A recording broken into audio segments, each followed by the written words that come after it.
Okay, so the Spellbook deck revolves around all your Spellbook cards, basically. Well, some of them. Not all the Spellbooks are good. Not all the Prophecy monsters are good. But High Priestess of Prophecy is the best. She's like the Dark Armed Dragon of this deck. You just reveal 3 different Spellbook cards in your hand, special summon her, and you can remove from play a Spellbook card from your graveyard to destroy 1 monster on the field. She's pretty good. Breaker the Magical Warrior. He's just in here because you want spellcasters. You need spellcasters on the field to activate some of the spellbook effects, like this one, Spellbook of Power, obviously because it increases their attack. I think this one too, yeah, Spellbook of Masters. This is like a copy spell, or what's that one? Spell duplication. Basically, you have a spellcaster type out, activate it. You have to show a different spellbook card in your hand, and you can target a normal spellbook card in your graveyard and use this effect. You're basically going to use the effect on Spellbook of Secrets almost 100% of the time. Unless it's like super late game and you have no cards left in your deck, then you'll probably use it on a Spellbook of Power. Maybe Spellbook of Eternity. Oh. Anyways, talking about Spellbooks, so I'm going to do the monsters first. So yeah, 3 High Priestess, obviously. 2 Breakers, those are optional. You can replace those with other spellcasters if you want. It's just Breaker is probably the best spellcaster you can add. That's not a Prophecy one. Like, you can substitute these in with Apprentice Magician if you want. I wouldn't, but you could. Because Apprentice Magician, when he's destroyed, you can bring out a Spellbook Magician of Prophecy and put him face down. And his effect is activating when he's flip summoned. So, what this card does is it allows you to add a Spellbook card to your hand. Which, can he add himself? No, it has to be a spell card, yeah. So you just add one of the Spellbook cards. Usually you'll use it on either Spellbook of Secrets or add Judgement to your hand. Actually no, you add Secrets and you still would just use that to bring out Judgement. And Justice of Prophecy. You can run with 2 of these, but you need to have at least 2. I ran with 3 because I couldn't really... I don't know why I ran with 3. I should just substitute one with an Apprentice Magician. You only need 2. Basically what this card does is he's what makes... Well, he's not what makes Spellbook of Judgment broken. This card's broken by itself. You also don't need 3 of them. You only need 2. Yeah, Spellbook of Justice. Judgment, I mean. Once you use this, and you activate at least 3 other Spellbook cards, you'll be able to add 3 Spellbook cards to your hand at the end of your turn, plus special summon a monster from your deck, spellcaster type, level lower than the amount of spell cards you added to your hand based on its effect. What you want to do is bring out Justice of Prophecy, because his effect will go off during the end phase, because well, it'll just go off in the end phase after Judgment brings him out. And what you do with him is you remove him from play and add a Priestess and another Spellbook card to your hand. Most likely a Spellbook of Secrets, just because this card's so good. Temperance of Prophecy. I just have him in.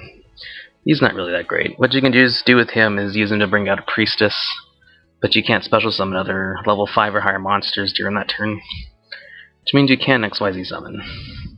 So if you want to get out a quick XYZ, and you don't care about special summon for the rest of the turn, he is a very fast way of getting out High Priestess. Fairy Lily, that's just personal preference. I like this card, and she runs awesome in this deck. Like I said, Spellbook Magician of Prophecy. This card is amazing. You want 3 of them in your deck, and this card allows you to get off the chain a lot faster. Event Revealer, just 2. I never run with 3 of these. I never run with 3 of any of them, because I always end up drawing all 3 of them if I have 3 Vect Feelers or 3 Maxis. I hate doing that, so I only run 2. Heavy Storm, just a couple staples. You probably don't need Book of the Moon. You can replace it with anything. Probably another Magical Dimension. But yeah, staples. Heavy Storm, Dark Hole, Monster Reborn, obviously. And then Spellbooks. You only want 2 of each Spellbook card. You only get 3 Spellbook of Secrets. I have 3 Judgments in here, but you should not do that. You don't need 3. You only need 2. You can replace one of these with probably, I don't know, another Magical Dimension if you want. You don't even need this. You probably Mystical Space Typhoon. But you only need 2 Judgments. You only need 2 Spellbooks of Power. This one is mainly used just to bring out Prophecy on your first turn. Because what you want to do with your combo is first activate Judgment, Spellbook of Judgment as soon as possible, and then Spellbook of Secrets to add a card to your hand, most likely one that you can actually use that turn, like Spellbook of Master, Spellbook of Power. What are the ones? The Field Spell card, Spellbook of Wisdom. Not this one. This one's more of a late game. Actually, you could probably use it on your first turn. This one too, probably. This is like the premature burial of the Spellbook deck. This is a card that allows you to banish or flip this card face down again. So yeah, this one's just an attack increase. You can use it. If you actually use attack increase, that's great, but it's not really used for that. It's more used just to activate a Spellbook. Plus, if the monster increases attack by 1,000 actually does damage that turn, you could add another Spellbook card to your hand. Spellbook of Master, you only need 2 of them, even though it's amazing. Allows you to copy the effect of Spellbook of Secret, so that's always great. Spellbook of Eternity, this card is actually really good, but you do not want to run more than 1. Anything more than 1 just is overkill. But you do need at least 1 because this card is actually really good. It allows you to recycle one of your Spellbook cards that are removed from play. And they do get removed quite frequently to High Priestess effect and this card, Spellbook of Fate. Spellbook of Secrets, obviously, that's to search out. Magical Dimension. This is a great card for this deck. It allows you to, tribute one of these cards if you want, and special summon a Priestess from your hand, and destroy an opponent's monster. It's just great in any spellcaster deck. And this deck is all about spellcasters. Spellbook of Judgment, you obviously need at least 2 of these, because this is what makes the deck broken as hell. It allows you to insane hand advantage. Just make sure you don't have more than 6 cards at the end of your turn, so you have to keep a mental count using this card. Spellbook of Wisdom, usually you just use this to activate Judgment and get more cards in your hand, or if not, use it to protect Priestess. You don't really need to waste it on some of these guys, or use it on Big Eye. Usually only using this if you're not using it to proc Judgment's effect to bring out Prophecy on your first turn, then you're saving it to keep Priestess or Big Eye alive.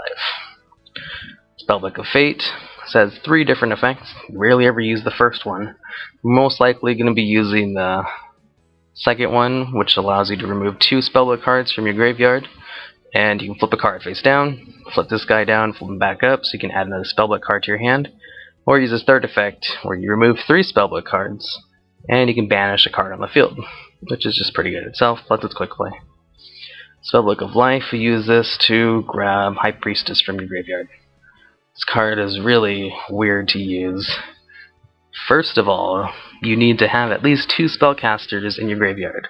Then you need to have another Spellbook card in your hand. Then you banish a spellcaster first, and then you choose the one you want to special summon. I've accidentally banished Priestess, and then had to special summon one of the crappy ones. So yeah, be careful about that. And then Grand Spellbook of Tower. This card on its own isn't really that great. It's more of a just to use on your first turn to proc Spellbook of Judgment. Or if you're late game and they destroy it, you can special summon a Priestess straight from your deck. Usually, also its effect, if you actually get it off, it only activates during your standby phase, so the effect won't go off until your next turn. And this do. You can return 1 Spellbook spell card from your graveyard to the bottom of your deck, except this card, then draw 1 card. When this card is destroyed by your opponent's card and sent to the graveyard, yeah, it basically is just in a free draw for returning 1 of your Spellbooks back to your deck. Now the extra deck. You're going to need a couple synchros because of Evict Feeler, and maybe stealing opponent's synchro monsters with Big Eye. I only have Red Dragon in here because I go against a lot of elemental dragons. And this guy has an attack to actually run them over. Scrap Dragon, of course, to blow up stuff. Stardress, you don't really need it. Black Rose Dragon. Why is Black Rose in here? It's level 7. Priestess is level 7. These are all level 6, and 3. I'm pretty sure I do get out Black Rose once. Oh, maybe it's because of this card. It also, another effect it has is the spellcaster you remove from play to special summon a spellcaster. You increase the level of the card that's special summoned by the level of the card that got removed from play for its effect. So you can get some weird levels out, and that's why I have these in here. TG Hyperion Librarian, only because he's a spellcaster. Because you need spellcasters. And Army Arm, because it's only level 4 synchro. And it's actually pretty good. High Priestess Hyperion, you don't really need her. You can replace her with another big eye. This card, it's the only level 3 XYZ monster I have. Only because you run a couple XYZ monsters. This one allows you to add Prophecy back to your hand if you want. I don't think I've ever brought him out. Big Eye, you can use it with 2 Priestess after blowing up the field, and then removing a monster. Black Ship, just because it's good for removing annoying monster that can't be destroyed by battle, or something like that. Gaga Cowboy, because he's great. Shining Elf, because he's a spellcaster and he's level 2. I actually do get out a couple level 2s because this guy comes out quite frequently. Same thing with this, just in case your opponent's field is open, you can attack him. And this, just to increase the attack of all your monsters. The side deck's just a typical side deck. Except Rival Warlords, because you're only using spellcasters. Wabaku, replace this with Threatening Roar. I don't know why I have this in here. Wabaku's terrible, unless you're running a Gladiator Beast deck. Torrential Tribute. Heavy Storm, and 1 Mystical Space. Just in case they get out a Shockmaster and they lock out spells. You can destroy something with Dust Tornado. Though you'll be screwed if they lock out spells. Maxi, just because it's great. I would probably replace those with Veeler if Veeler wasn't the spellcaster. I forgot why this card's here. And this one, obviously, because he's a spellcaster and he's great. Alright, and I think that's it. That's my Spellbook deck that I don't really like to use because I enjoy my Froggy Monarch deck way more.